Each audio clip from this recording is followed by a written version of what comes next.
Thank you. Sardar Vallabhbhai Patel பற்றிய தனது எண்ணங்களை பகிர்ந்து கொள்ள நாம் இன்றைய தலைமுறையின் பிரதிநிதியாக ஒரு இளம் பேச்சாளர் நம்மிடையே உள்ளார். அவரை மனமார்ந்த கைத்தட்டலுடன் மேடைக்கு வரவேற்போம். செல்வி சிவாஷியா விஜய் அவர்களை நாம் வரவேற்கின்றோம்.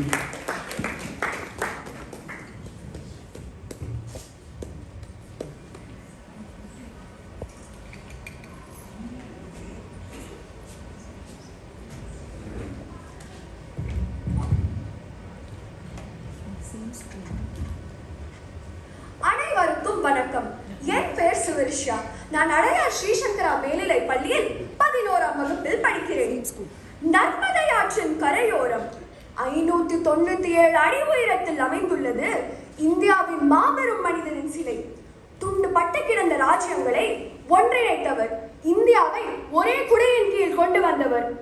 விலை மதிப்பற்ற செல்வம் அறிவு, பலமான ஆயுதம் பொறுமை, மிகச்சிறந்த பாதுகாப்பு உண்மை, அற்புதமான மருந்து சிரிப்பு என்ற பொன் மொழிக்கு உதாரணமாய் திகழ்ந்தவர். ஒரே இந்தியா ஒரே தேசம் என்ற கொள்கையை கொண்டவர். யார் இவர்? அவர்தான் நம் நாட்டின் இரும்பு மனிதர் சர்தார் வல்லபாய் பட்டேல். தன்னலமற்ற தொண்டு, கடமை உணர்வு, செயலில் துணிவு போன்ற நற்பண்புகளின் உறைவிடமாய் திகழ்ந்தவர் சர்தார் வல்லபாய் பட்டேல். பெருமிதம், பர்தோலி சத்தியாகிரகம் இந்திய போருக்கு அடிப்படை. அந்த வரிகொடா இயக்கத்தை முன்னின்று நடத்தியவர் சர்தார் வல்லபாய் பட்டேல். காந்தியடிகள் பட்டேலை சர்தார் படை தலைவர் என்று பாராட்டினர். விடுதலை போராட்டங்களில் ஈடுபட்டதால் பல முறை சிறை சென்று துன்பம் அனுபவித்தார். சிப்பாயை கண்டு அஞ்சுவார். ஒரு சேவகன் வருதல் கண்டு மனம் பதைப்பார்.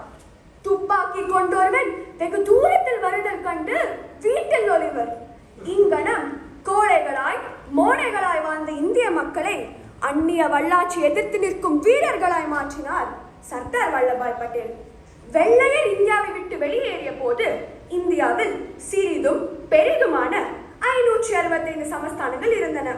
சமஸ்தான மன்னர்களை இந்தியாவுடன் இணையுமாறு பொறுமையாக வேண்டுகோள் விடுத்தார். சமஸ்தான மன்னர்களும் தங்களது சமஸ்தானங்களை ஒன்றின் பின் ஒன்றாக இந்தியாவுடன் இணைத்தனர். கத்தியின்றி ரத்தமின்றி வரலாற்றிலேயே முதல் முறையாக இந்தியா ஒரே குடையின் கீழ் வந்தது. இந்திய சமஸ்தானங்களை இந்திய அரசுடன் இணைத்து ஒரே ஆட்சியின் கீழ் கொண்டு வந்த சர்தாரின் சாதனை ஜெர்மனியின் பிஸ்மார்க் சாதனை விட மேலானது என்று லண்டன் டைம்ஸ் இதழ் புகழாரம் சூட்டியது. சர்தாரின் சாதனை கிரீடத்தில் ஒளிரும் மாணிக்கங்கள் சில கூறவா தோழர்களே. நாட்டின் நிர்வாகம் திறமையான நேர்மையான அதிகாரிகளால் மட்டுமே வழிநடத்தப்படும் என்ற ஒழுங்கை நிலைநாட்டினார். இன்று நாம் பெருமைப்படும் சிவில் சர்வீசஸ், அதாவது IAS மற்றும் IPS ஆகியவற்றை உருவாக்கி நிர்வாகத்துக்கு எழுப்பு கூடு போல வலிமை கொடுத்தவர் சர்தார் வல்லபாய் பட்டேல். அடடா, என்ன ஒரு தொலைநோக்கு பார்வை நம் சர்தாருக்கு! மண் வாசத்தில் பிறந்த மகத்துவம். இந்தியாவின் உண்மையான வலிமை அதன் கிராமங்களில் தான் உள்ளது என்ற சர்தாரின் எண்ணம் இன்றும் ரூரல் டெவலப்மெண்ட் கொள்கைகளுக்கு அடிப்படையாக அமைந்துள்ளது. அயர்ன் மேன், இரும்பு மனிதர் என்று அழைக்கப்படுகிறார். ஆனால் உண்மையில் இவர் அயர்ன் வில், இரும்பு மனநிலை கொண்டவர்.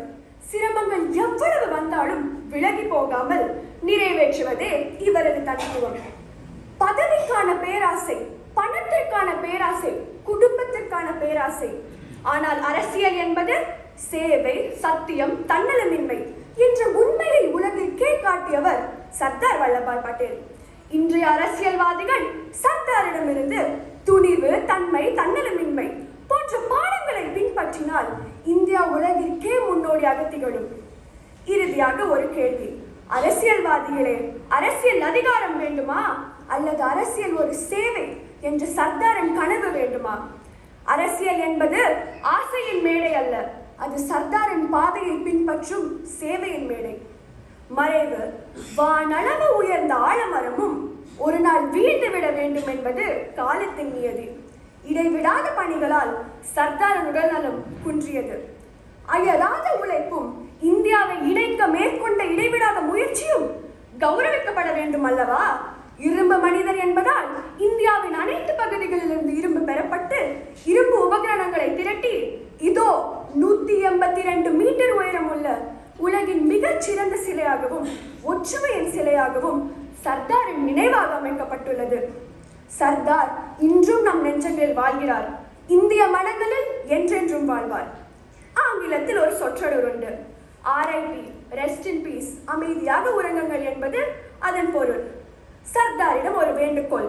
ஐயா, நீங்கள் உறங்கியது போதும். இந்த கலியுகத்திற்கு RIP, ரிட்டர்ன் இஃப் பாசிபிள் ஐயா என்ற வேண்டுகோள் விதித்து உங்கள் சேவை இப்பொழுதும் எப்பொழுதும் தேவை என்று கூறி நாட்டுக்காக தொண்டு செய்பவர்கள் சாவதில்லை. வாழ்க தமிழ், வளர்க தமிழ்.